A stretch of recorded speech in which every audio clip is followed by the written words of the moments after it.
A proposito di miele, parliamo di cibo, Sì. perché insomma il cibo c'entra sempre quando si parla di allegria.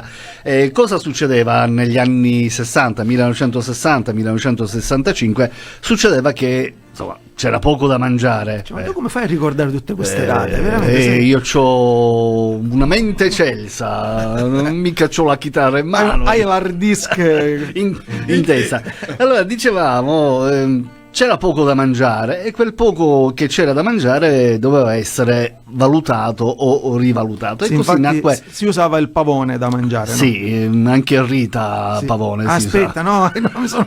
Ragazzi, io No, mi sono confuso. ti giuro, Chiedetemi scusa. abbandono.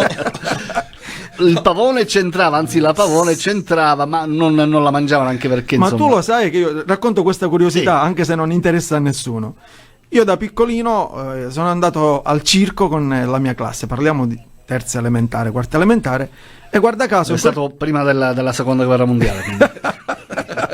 Pensa, avevo i capelli neri ancora. Ecco, perfetto. E non so com'è, in quell'edizione o quelle tour nel circo c'era Rita Pavone che presentava.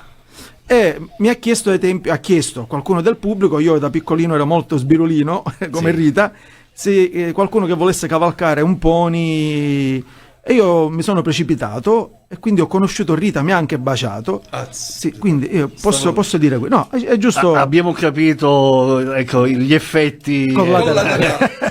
Tipo un vaccino è stato. Rita Pavone in quel tempo, come quando giovanissima. in quel tempo Lei era a quel tempo giovanissima. era giovanissima. Sì, era giovanissima. Incise una canzone scritta dalla Vermüller, quindi insomma non mica pish pish bau bau, come dice il signor Becca. E faceva proprio così. Viva la papà col pomodoro. Viva la papà che è un capo lavoro.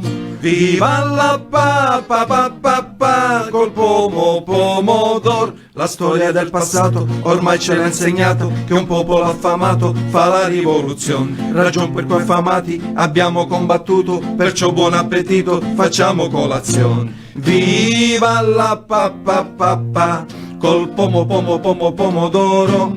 Viva la papà che è un capo lavoro. Viva la papà col pomodoro. La pancia che borbotta è causa del complotto, è causa della lotta, abbasso il direttore. La zuppa ormai è cotta e noi cantiamo tutti, vogliamo detto fatto, la pappa al pomodoro. Viva la papà col pomodoro. Viva la papà che è un capo lavoro. Viva la papà col pomodoro. È finita la pappa. Ma è fatto proprio un taglio netto. Taglio netto, bisogna tagliare il pomodoro, sennò si perde La l'essenza. solita battuta. La solita battuta. E questa